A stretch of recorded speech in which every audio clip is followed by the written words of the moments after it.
ഈ കണ്ണാഗ്രഹിച്ചതൊന്നും ഞാൻ കണ്ണിനെ നിഷേധിച്ചിട്ടില്ല. പിന്നെ അതിൻ്റെ അപ്പുറത്തൊന്നും പറയേണ്ട കാര്യമില്ലല്ലോ.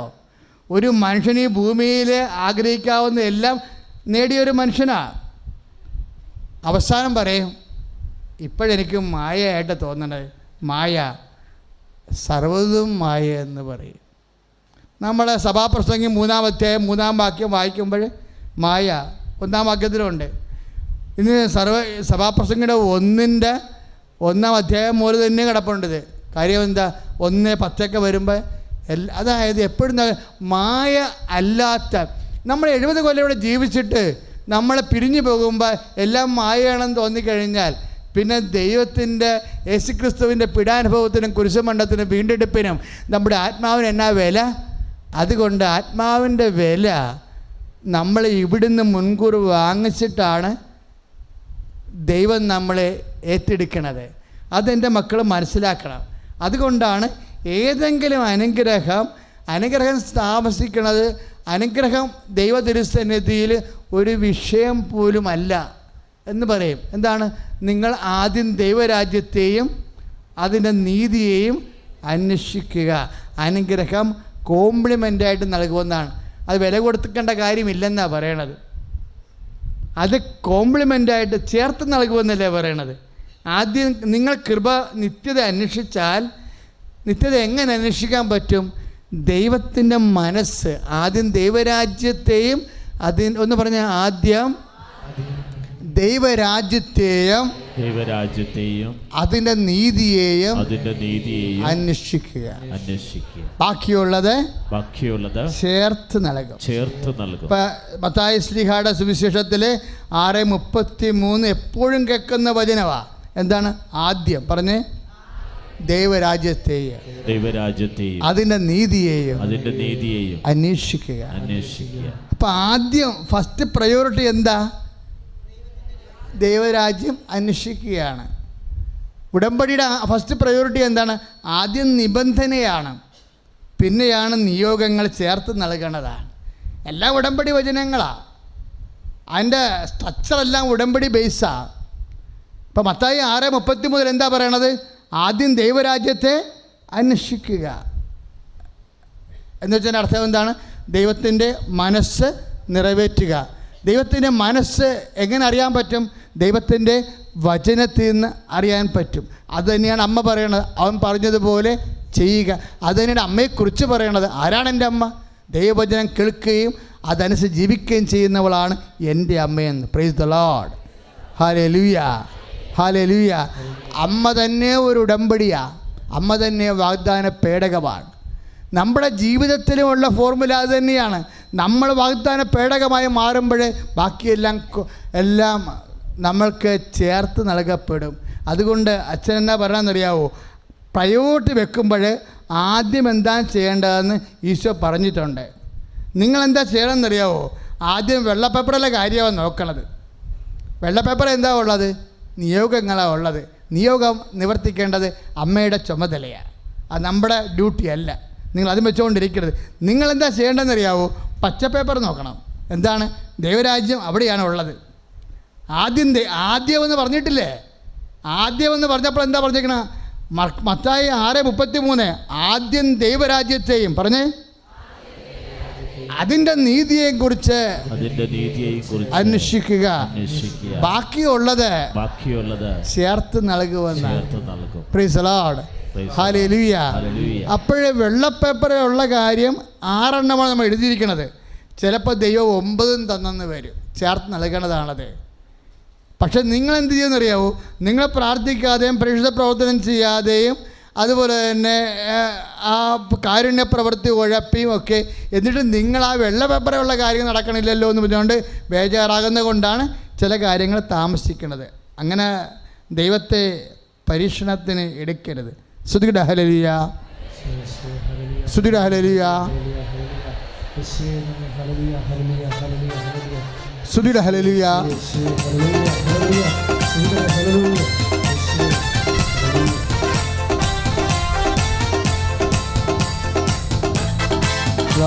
ഹല്ലേലൂയ. യേശുവേ സ്തോത്രം. യേശുവേ നന്ദി. യേശുവേ ആരാധന. നമ്മൾ വളരെ ബുദ്ധിപരമായ ചില നീക്കങ്ങൾ ഉടമ്പടി എടുത്തവരുടെ ഭാഗത്തുനിന്ന് ഉണ്ടാകണമെന്നുള്ള നിർദ്ദേശമാണ് അൾത്താരയിൽ നമുക്ക് അഭിഷേകമായി ലഭിച്ചുകൊണ്ടിരിക്കുന്നത്. അതുകൊണ്ട് തന്നെ വളരെ ശ്രദ്ധയോടെ ആണ് ഈ ക്ലാസ്സിൽ നിങ്ങളെ ശ്രദ്ധിക്കേണ്ടത്. കാര്യം ഇപ്പോഴും ഒരു ചേട്ടായി സാക്ഷ്യം പറഞ്ഞില്ലേ? എന്നാ സാക്ഷ്യം പറഞ്ഞത്? എനിക്ക് ഭയങ്കര ഇഷ്ടപ്പെട്ടായിരുന്നു ആ സാക്ഷ്യം. ആ സാക്ഷ്യം അദ്ദേഹത്തിൻ്റെ ഒരു പ്രളയം കയറിയ ഒരു ഉറഞ്ഞ വീടാണ് ഇല്ലേ? പക്ഷെ ആ വീട് അദ്ദേഹത്തിന് വിൽക്കണം. പക്ഷേ അദ്ദേഹത്തിന് വേറൊരു വീട് എടുക്കണം. അപ്പോൾ ഞാൻ ആ സാക്ഷ്യം ഞാൻ റിജക്റ്റ് ചെയ്തതാണ്. കാര്യം അത് തിരുതിക്കല്ലേ. പെട്ടെന്ന് നോക്കുമ്പോൾ ആ സാക്ഷ്യത്തിൻ്റെ അകത്ത് ഞാൻ കണ്ടത് പഴയ വീട് വിറ്റെന്ന് മാത്രമേ കണ്ടുള്ളൂ. പിന്നെ എനിക്കെൻ്റെ മനസ്സിൽ എന്തോ ഉടക്കി പോയി. ഞാൻ വീണ്ടും ആ പഴയ റിജക്റ്റ് ചെയ്ത സ്ഥലത്ത് നിന്ന് എടുത്തുവെച്ച് നോക്കി, വീണ്ടും വായിച്ച് നോക്കിയപ്പോൾ പുതിയ വീട് അദ്ദേഹത്തിന് കിട്ടിയിട്ടുണ്ട്. അത് വിത്തിൻ നോ ടൈമാണ്. 10-18 കൊല്ലമായിട്ട് അദ്ദേഹം അതിനുവേണ്ടി ശ്രമിക്കണതാണ്. അപ്പോൾ കഴിഞ്ഞ ദിവസം ഞായറാഴ്ച ഇതുപോലുള്ള സാക്ഷ്യങ്ങളുണ്ടായിരുന്നു. ഉടമ്പടി നമ്മളെ ഞെട്ടിപ്പിക്കുന്ന ഒരു പ്രാർത്ഥനയാണ്. എന്താ കാര്യം വെച്ചാൽ മനുഷ്യൻ ഇന്ന് അനുഭവിക്കുന്ന കത്തുന്ന പ്രശ്നങ്ങൾക്കാണ് അമ്മ ഡയറക്റ്റ് ഇടപെടുന്നത്. എൻ്റെ സമയമാണ് ഭയങ്കര രസം. വിതിൻ 6 മാസത്തിനുള്ളിൽ. എന്നാൽ പിന്നെ എവിടെയായിരുന്നു പണ്ട് എന്തുമാത്രം പ്രാർത്ഥന ഈ വിഷയത്തിൽ നടത്തിയിട്ടുള്ളതാണ് അയാൾ. അപ്പോഴയാളുടെ മനസ്സിലൊക്കെ പറഞ്ഞു ഇതാരും എടുക്കത്തില്ല, ഈ സ്ഥലം ഇത് ഉറഞ്ഞ സ്ഥലമാണ്, ഇത് വഴിയുമില്ല, ആൾക്കാർക്ക് ഒരു വർക്കത്തുമില്ല, ആരും വന്ന് വാങ്ങിക്കാനാ. അതുകൊണ്ട് മനസ്സിട്ട് ഞാൻ ഫയൽ ക്ലോസ് ചെയ്തതാണ്. ഉടമ്പടി എടുത്തപ്പോൾ അമ്മ പഴയ ഫയലൊക്കെ എടുക്കും. പഴയ ഫയലെല്ലാം എടുക്കും. എടുത്തതിന് ശേഷം അത് വിൽക്കുകയും ചെയ്തു, പുതിയ വീട് വാങ്ങിക്കുകയും ചെയ്തു. അപ്പോൾ ഇതിൻ്റെ എല്ലാത്തിൻ്റെയും വഴികൾ ദൈവതിരുസന്നിധിയിലുണ്ട്. എപ്പോഴും കർത്താവിൻ്റെ വചനം പറയണത് എന്താണെന്നറിയാവോ? വഴി കാണിച്ചു തരാം, വഴി കാണിച്ചു തരാം. നമ്മുടെ ഒരു പ്രശ്നം അതാണല്ലോ. ഇപ്പോൾ പുറപ്പാട് 33:13 ഞാൻ നിനക്ക് വഴി കാണിച്ചു തരാം. അത് തന്നെയാണല്ലോ നമ്മൾ സങ്കീർത്തനം 32:8 നീ നടക്കേണ്ട വഴി ഞാൻ നിനക്ക് കാണിച്ചു തരാം. വഴി എന്ന് പറഞ്ഞത് എന്താ? വഴി എന്ന് പറയണത് സിദ്ധാന്തമാണ്. വഴിയെന്ന് പറഞ്ഞത് ഇപ്പോൾ ഓരോ സാധനങ്ങൾ നമ്മൾ ഉണ്ടാക്കുന്നില്ലേ, അതിനാദ്യം എന്താ? ഇപ്പോൾ ഒരു വീട് വെക്കണമെങ്കിൽ എന്ത് ചെയ്യും? ആദ്യം സ്കെച്ചും പ്ലാനും ഉണ്ടാക്കും. ആ സ്കെച്ചും പ്ലാനുമാണ് വഴിയെന്ന് പറയണത്. എല്ലാത്തിനെക്കുറിച്ച് സ്കെച്ച് പ്ലാന്. നമ്മൾ ഒരു കട ചെയ്യാൻ നമ്മൾ തീരുമാനിച്ചു. അപ്പം നമ്മളത് ഉടനെ അതിൻ്റെ വഴി എന്താണ്? ലോൺ എടുക്കാൻ തീരുമാനിച്ചു. അല്ലെങ്കിൽ കഴിഞ്ഞ ദിവസം കോട്ടയത്തു നിന്നൊരു ചേട്ടൻ വന്ന് സാക്ഷ്യം പറഞ്ഞു.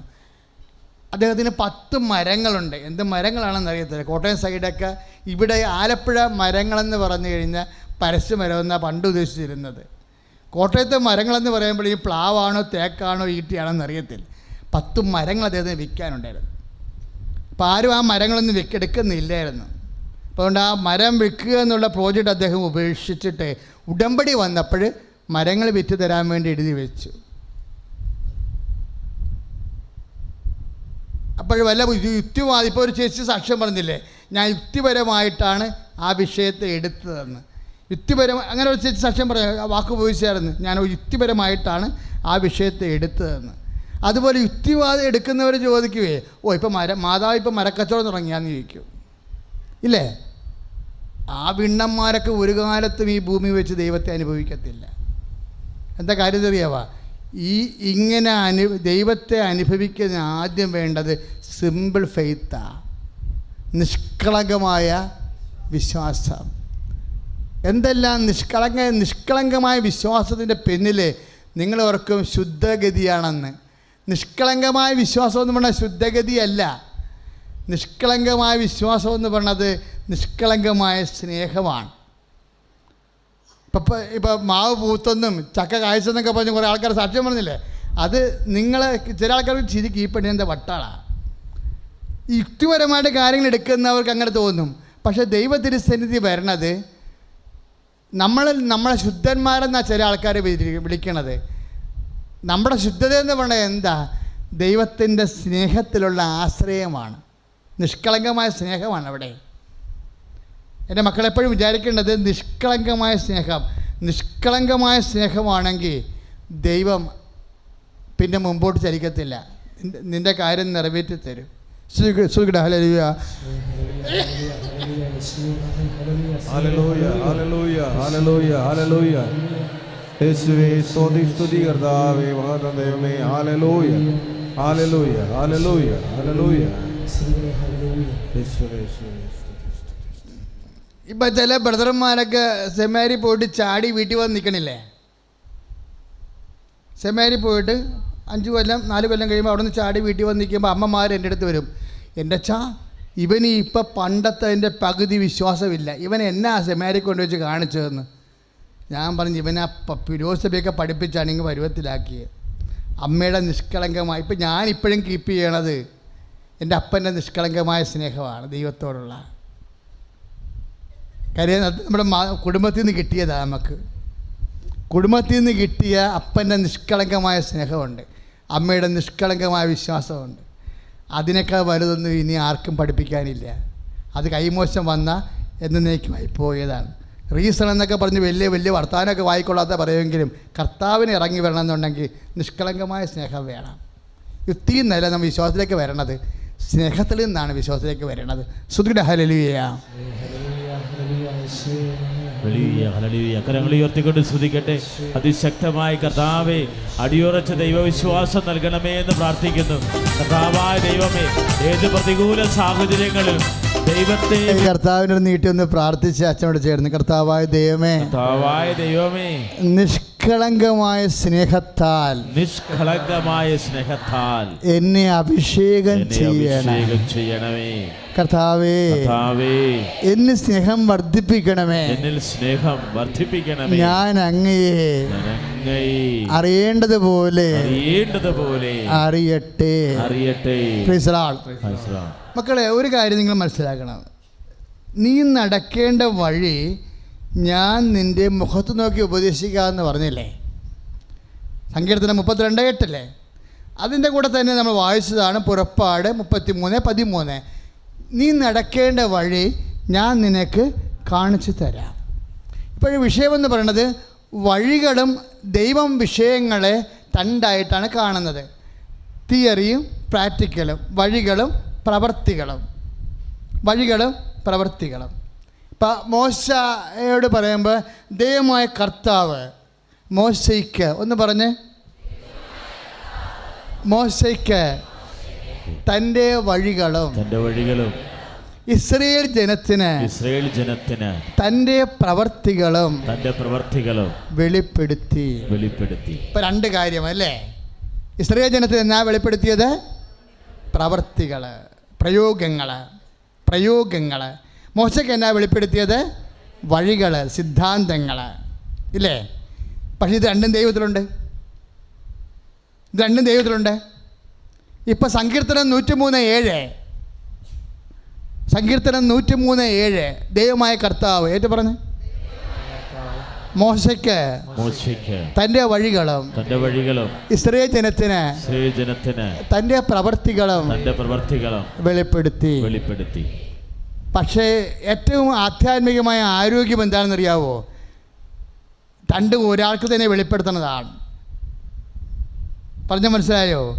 ഇപ്പോഴേ രണ്ടും ഒരാൾക്ക് തന്നെ വെളിപ്പെടുത്തുക എന്ന് വെച്ചാൽ വഴികളും ഒരാൾക്ക് കൊടുക്കും, പ്രവർത്തികളും ഒരാൾക്ക് തന്നെ വെളിപ്പെടുത്തും.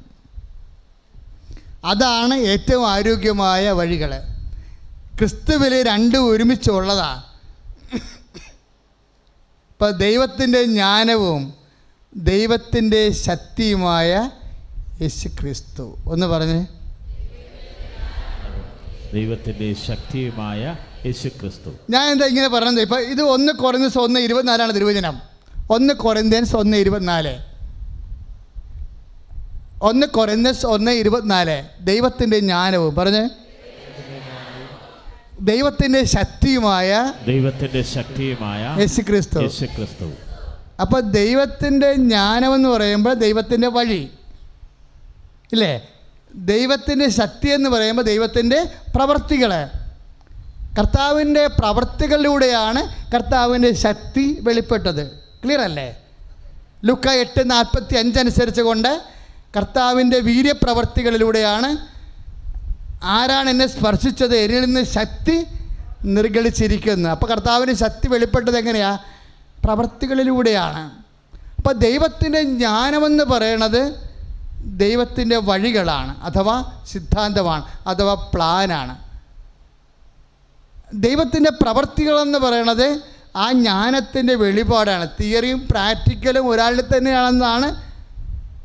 എന്തിനാണ് ഇങ്ങനെ പറയണമെന്നറിയാവോ? നിങ്ങൾ ബിഗ് സീറോ ആണെന്ന് ചില ആൾക്കാർ എന്നോട് പറയത്തില്ലേ, എനിക്ക് 2 കോടി കടമുണ്ട് എന്ന് പറയും. അപ്പോൾ ഞാൻ തിരിച്ച് ചോദിക്കും, അത് പരിഹരിക്കാൻ വല്ല മാർഗവും ഉണ്ടോ എന്ന് ചോദിക്കും. അപ്പോൾ പറയും, അച്ഛാ ഒരു പറമ്പുണ്ട്, പക്ഷേ അത് പല ആൾക്കാരുടെ പേരിൽ കിടക്കുകയാണ്. അല്ല, കുറച്ച് ആൾക്കാർ ചത്തുപോയവർക്കെല്ലാം വേറെ അവകാശികളുണ്ട്. ഏത് കാലത്ത് വിറ്റ് ചുട്ടെടുക്കാനാണെന്ന് ഒരു പിടിയില്ല, അത് ഉള്ളതും ഇല്ലാത്തതും കണക്കാണെന്ന് പറയും. പിന്നെ എന്നാ വഴി? പിന്നെ ഒരു വഴിയില്ലെന്ന് പറയും. അപ്പോൾ അത്രയും ഒരു കോടിക്കടം നമ്മുടെ മുമ്പിൽ വീടാൻ വേണ്ടി നമ്മൾ സീറോയാണ്, നമുക്ക് വഴിയില്ല. ഈ സിറ്റുവേഷനിലാണ് നമ്മൾ കർത്താവിന്. അപ്പോൾ ഞാൻ പറയും, കുഴപ്പമില്ല, കർത്താവിൽ തന്നെ വഴിയുണ്ട്, നീ കർത്താവിനെ സ്വീകരിക്കാൻ പറയും. പറഞ്ഞ മനസ്സിലായ മക്കളെ? നമ്മുടെ മുമ്പിൽ വഴിയില്ല. ഇപ്പോൾ ഈ 42 വയസ്സുകാരൻ കല്യാണം കഴിച്ചില്ലേ ഇല്ലേ? അപ്പം അതുപോലെ ചില ഡെഡ് എല്ലാം ഉണ്ട്. ഇപ്പോൾ കഴിഞ്ഞ ദിവസം കൊണ്ട് സാക്ഷ്യം ഉണ്ടായിരുന്നു. 12 വയസ്സ് 21ാമത്തെ വയസ്സിൽ അല്ല 21ാമത്തെ കൊല്ലം കല്യാണം കഴിച്ചിട്ട് 21ാമത്തെ കൊല്ലമാണ് അവർക്ക് കുഞ്ഞിനെ ലഭിച്ചത്. ഇപ്പോൾ വൈദ്യശാസ്ത്രപരമായിട്ട് നോക്കിക്കഴിഞ്ഞാൽ അണ്ടം ഉൽപ്പാദിപ്പിക്കപ്പെടുന്നില്ല, പുരുഷബീജത്തിന് ഓട്ടമില്ല, അതുകൊണ്ട് IVF ആണെങ്കിൽ ഗർഭപാത്രം താങ്ങണില്ല, പല പ്രശ്നങ്ങളാണ് ഉള്ളത്. അപ്പോൾ അത് മെഡിക്കൽ സയൻസ് അനുസരിച്ചുകൊണ്ട് ഇല്ല, വഴിയില്ല. മെഡിക്കൽ സയൻസ് അനുസരിച്ച് വഴിയില്ലെങ്കിലും നീ ഗർഭം ധരിക്കും, കുഞ്ഞിനെ പ്രസവിക്കും. എന്താ കാര്യം? വഴിയും ജ്ഞാനവും ശക്തിയും അവനാകുന്നു. കൈ അടിച്ച് കർത്താൻ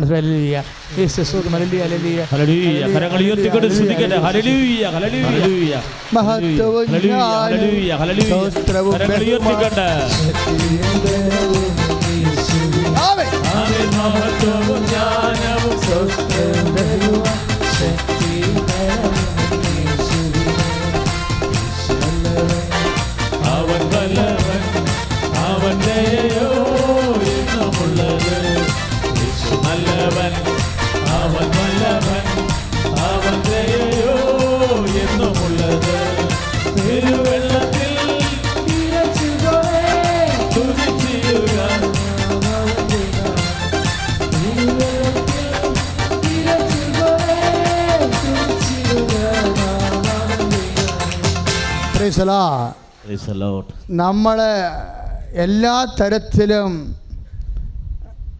വഴിയും വാതിലും കെട്ടപ്പെടുമ്പോൾ നമുക്കൊരു തീരുമാനമെടുക്കാൻ വ്യക്തത വന്നു. എന്താ കാര്യം?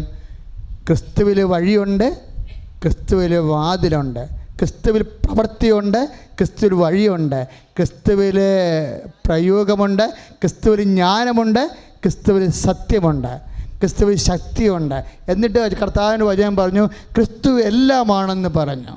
കൊളോസ്യസ് 3:11 ഏറ്റു പറഞ്ഞ് ക്രിസ്തു എല്ലാമാണ്.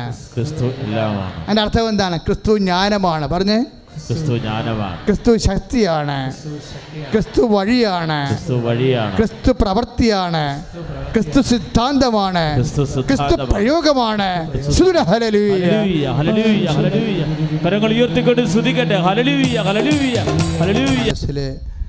നെഞ്ചിൽ കൈവച്ച് പ്രാർത്ഥിച്ച് കണ്ണടച്ച് പ്രാർത്ഥിച്ച് കർത്താവായ ദൈവമേ, മുമ്പോട്ട് നോക്കുമ്പോൾ ഒരു വഴിയുമില്ല, ഒരു വാതിലുമില്ല, എവിടെ തുടങ്ങണം, എന്ത് ചെയ്യണമെന്ന് ഒരെത്തും പിടിയുമില്ല. വല്ലാതെ മനസ്സിടറുന്ന ഇപ്പോഴേ കർത്താവേ ദൈവത്തിന്റെ ഉത്തരമായി ഈശോയെ പൂർണ്ണ ഹൃദയത്തോടെ സ്വീകരിക്കുവാൻ ഈശോയെ ജീവിതത്തിലെ ഈശോയുടെ വചനങ്ങള് നിവർത്തിയാക്കിക്കൊണ്ട് പരിശുദ്ധമ്മയെ പോലെ ദൈവവചനം കേൾക്കുകയും അതനുസരിച്ച് ജീവിക്കുകയും ചെയ്തുകൊണ്ട് ദൈവത്തിന്റെ വാഗ്ദാന പേടകമായി ദൈവത്തിന്റെ ശക്തി പ്രവർത്തിക്കുന്ന ദൈവത്തിന്റെ വാഗ്ദാന പേടകമായി ദൈവ സാന്നിധ്യമായി നാം മാറുമ്പോഴേ ജോർദാൻ വറ്റിക്കുന്നതും എന്റെ മുമ്പിലുള്ള ജീവിത പ്രാരാബ്ധങ്ങളുടെ കണ്ണീരിന്റെ ജോർദാൻ വറ്റിക്കുന്നത് ഞാനല്ല, എന്നിൽ വസിക്കുന്ന നീയാണ്. യോഹന്നാൻ 16:3 പ്രാർത്ഥിക്കുന്നു, കർത്താവേ എന്റെ പിതാവേ എന്നിൽ വസിച്ചുകൊണ്ട് അങ്ങയുടെ പ്രവൃത്തികള് അങ്ങ് ചെയ്യുമ്പോഴ് എന്റെ കടങ്ങള് എന്റെ രോഗങ്ങള് താനെ മാറുന്നത് അങ്ങ് മാറ്റുന്നതാണ്. അങ്ങയ്ക്ക് എന്നിൽ വസിച്ചുകൊണ്ട് അങ്ങയുടെ പ്രവൃത്തികള് ചെയ്യുമ്പോഴ് രാക്ഷസ കോട്ടകള് പൊടിഞ്ഞു വീഴുന്നത് അങ്ങയുടെ ശക്തിയാലാണ്. ഓ ദൈവമേ, വാഗ്ദാനത്തിന്റെ ഉറവിടമായ ദൈവമേ, അങ്ങയുടെ നാമത്തെ മഹത്വപ്പെടുത്തണമേ.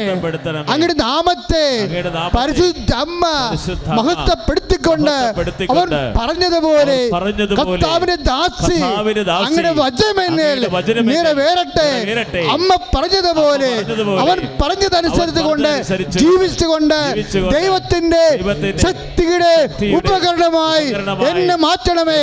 അതുവഴി എന്നിൽ വസിക്കുന്ന ദൈവത്തിന്റെ ശക്തിയാൽ ജീവിതത്തിന്റെ പ്രാരാബ്ധങ്ങളെ അതിജീവിക്കുവാൻ ദൈവമേ നിന്റെ നാമത്തെ മഹത്വപ്പെടുത്തണമേ. ഇപ്പോഴേ മഹത്വപ്പെടുത്തണമേ. കരങ്ങളുയർത്തി സ്തുതിക്കട്ടെ. കർത്താവായ ദൈവമേ, യോർദാൻ കർത്താവേ ജീവിതം വഴിമുട്ടിയപ്പോൾ യോർദാനിൽ വഴിതെളിച്ച ദൈവമേ, അങ്ങേ ഞങ്ങൾ സ്തുതിക്കുന്ന കർത്താവേ. മായി കിട്ടിക്കഴിഞ്ഞാൽ പെട്ടെന്ന് നടക്കുന്ന കാര്യങ്ങളാണ് വലിയ രോഗസൗഖ്യങ്ങൾ. അച്ഛന് ദർശനങ്ങൾ ലഭിക്കാൻ വേണ്ടിയും പ്രാർത്ഥിക്കണം. സന്തോഷത്തിൽ എഴുന്നേൽക്കുക. ഇന്ന് നിങ്ങൾ കാണുന്ന ഈജിപ്തുകാരെ നാളെ നീ കാണത്തില്ലെന്ന് മോസസിനോട് പറഞ്ഞില്ലേ? അതുപോലെ ഇന്ന് നീ അനുഭവിക്കുന്ന രോഗങ്ങളെ നാളെ നിൻ്റെ ജീവിതത്തിൽ ഉണ്ടാവത്തില്ല. മരണം വരെ ഒരിക്കലും ഉണ്ടാകത്തില്ല. ഇപ്പോഴും പ്രാർത്ഥിക്കുന്ന അസ്ഥിവേദനക്കാരെയാണ് പ്രാർത്ഥിക്കുന്നത്. അസ്ഥിവേദനക്കാരെ പ്രാർത്ഥിക്കാൻ പോകുന്നു. അച്ഛൻ പ്രാർത്ഥിക്കുന്ന മുമ്പ് തന്നെ പ്രാർത്ഥിക്കുന്ന വിഷയങ്ങളെല്ലാം പറഞ്ഞു. അപ്പോൾ ആ വേദന അനുഭവിക്കുന്നവരെ ആ സ്ഥലങ്ങളിൽ നിങ്ങളുടെ കൈകൾ വെച്ച് വിശ്വാസപ്രമാണം ചെല്ലാൻ തുടങ്ങിയേക്കണം. ഇപ്പോഴേ നടുവേദനക്കാരെ പ്രാർത്ഥിക്കാൻ തുടങ്ങുന്നു. അപ്പം നടുവേദന അനുഭവിക്കുന്ന സ്ഥലങ്ങളിൽ കൈകൾ വെക്കണം ഇപ്പോഴേ.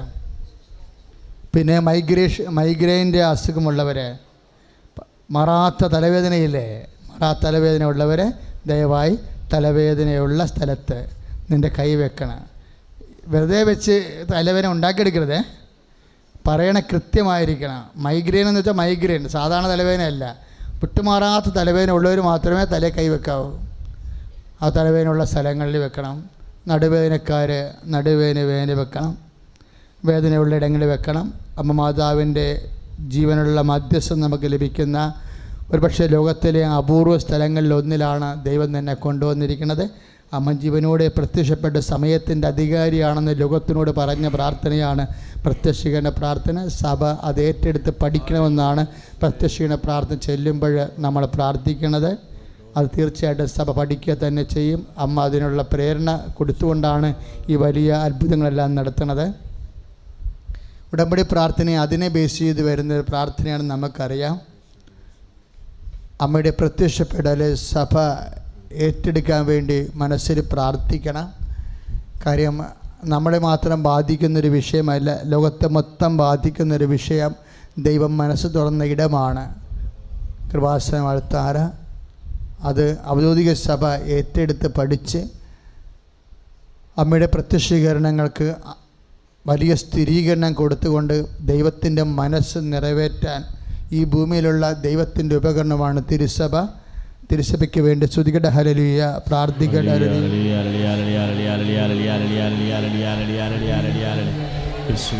കർത്താവേ, നടുവേദനക്കാരെ സമർപ്പിച്ച് പ്രാർത്ഥിക്കുന്നു ഈശോ. മൈഗ്രെയിൻ വേദന ഉള്ളവരെ സമർപ്പിച്ച് പ്രാർത്ഥിക്കുന്നു ഈശോ. അസ്ഥിവേദനകള്, അസ്ഥി കുഴകളുള്ള വേദനകള്, അസ്ഥി ദ്രവിപ്പുള്ളവര്, പല്ല് വേദനകള്, ഈശോ ഈശോ അസ്ഥിവേദനക്കാരെ സ്പർശിക്കണമേ. ശ്വാസകോശ രോഗികളെ സ്പർശിക്കണമേ ഈശോ. വാരിപ്പൻ അസുഖങ്ങളെ സ്പർശിക്കണമേ. അസ്ഥി കുഴകളെ സ്പർശിക്കണമേ. മാർഗരോഗ, അസ്ഥിവേദനകൾ, അസ്ഥിരോഗങ്ങള് യേശുവിന്റെ നാമത്തില് സൗഖ്യമാകട്ടെ.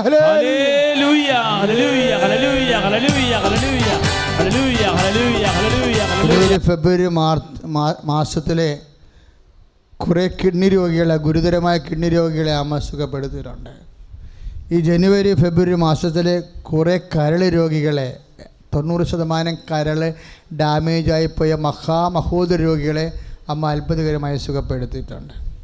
അപ്പം അങ്ങനെയുള്ള സ്ഥലത്താണ് നീ നിൽക്കണത്. അതുകൊണ്ട് നിൻ്റെ പഴയ വിശ്വാസം ഒന്ന് കളയണം. എന്നിട്ട് അമ്മ ഇവിടെ വെച്ച് നിന്നെ ഇപ്പം സുഖപ്പെടുത്തും. ഇവിടെ നിന്ന് സുഖപ്പെട്ടേ പോകത്തുള്ള. കർത്താവ് ഈശോമിശിഹായി കരൾ രോഗികളെ സംബന്ധിച്ച് പ്രാർത്ഥിക്കുന്നു. ഈശോ കരൾ രോഗികളെ സമർപ്പിച്ച് പ്രാർത്ഥിക്കുന്ന, കിഡ്നി രോഗികളെ സംബന്ധിച്ച് പ്രാർത്ഥിക്കുന്ന, ഹൃദയ രോഗികളെ സംബന്ധിച്ച് പ്രാർത്ഥിക്കുന്ന, യേശുവിൻ്റെ നാമത്തിൽ കരൾ രോഗങ്ങൾ, യേശുവിൻ്റെ നാമത്തിൽ ഹൃദയരോഗങ്ങൾ, ശ്വാസകോശ രോഗങ്ങൾ, യേശുവിൻ്റെ നാമത്തിൽ കരരോഗങ്ങൾ, കരൾ രോഗങ്ങൾ, കരൾ മൂലം വേദന അനുഭവിക്കുന്ന രോഗങ്ങൾ, ടോൺസൈൽ രോഗങ്ങൾ, തൈറോയിഡ് രോഗങ്ങൾ യേശു നാമത്തിൽ സൗഖ്യമാകട്ടെ. ഈശോ ഹല്ലേലൂയ, ഹല്ലേലൂയ, ഹല്ലേലൂയ, ഹല്ലേലൂയ, ഹല്ലേലൂയ. യേശുവേ, മാരക രോഗങ്ങൾ സുഖപ്പെടുത്തണമേ. പിന്നീട് കുരു താന്നു പോകും, പക്ഷേ ആണി പോലെ ശരീരം അത് കിടക്കും. എന്നിട്ട് പിന്നെയും കുറേ നാൾ കഴിയുമ്പോൾ അത് പഴുക്കും. ഇങ്ങനെ ഒരു വ്യക്തിയെ കർത്താവ്, കുരുക്കൾ ശരീരത്തിൽ പൊങ്ങി വരുന്ന വ്യക്തികളെ കർത്താവ് സുഖപ്പെടുത്തി. നമ്മളിപ്പോൾ പ്രാർത്ഥിക്കാൻ പോകുന്ന വിഷയം മക്കളില്ലാത്തവരെ, പിന്നെ ഉദര രോഗികൾ, അൾസർ രോഗികൾ, പിസ്റ്റുല രോഗികൾ, PCOD അസുഖമുള്ളവരെ, പീരീഡ്സ് കറക്റ്റല്ലാത്തവർ, പീരീഡ്സിൻ്റെ കാലത്ത് ദിവസങ്ങളോളം നീണ്ടു നിന്നിട്ട് കടുത്ത വേദന അനുഭവിച്ചിട്ട് പീരീഡ്സെന്ന് കേൾക്കുമ്പോൾ തന്നെ ഭ്രാന്ത് പിടിക്കുന്ന രീതിയിൽ മനസ്സിടിഞ്ഞു പോകുന്ന മക്കളെ എല്ലാവരെയും സുഖപ്പെടുത്തുന്ന സമയമാണ്. സ്തുതിയുടെ ഹല്ലേലൂയ. ഈശോ സ്തോത്രം, ഈശോ ഈശോ ഈശോ സ്പർശിക്കുന്ന കർത്താവേ, മാരക രോഗങ്ങള്, തിരവേദികള് യേശുവിന്റെ നാമത്തില് സൗഖ്യമാകട്ടെ.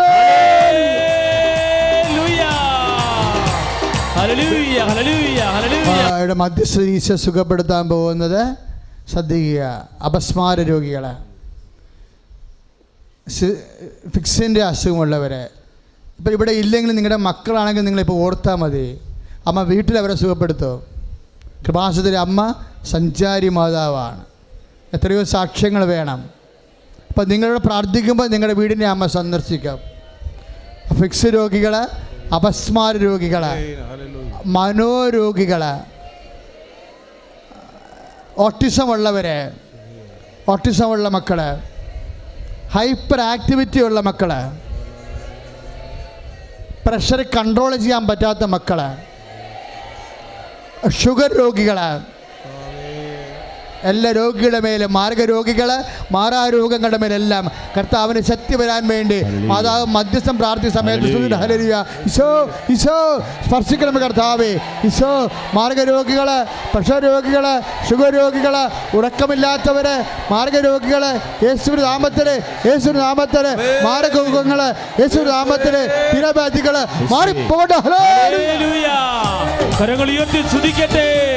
കർത്താവേ, രോഗങ്ങൾ സുഖപ്പെടുത്തുന്നവർ നന്ദി പറയുന്നു.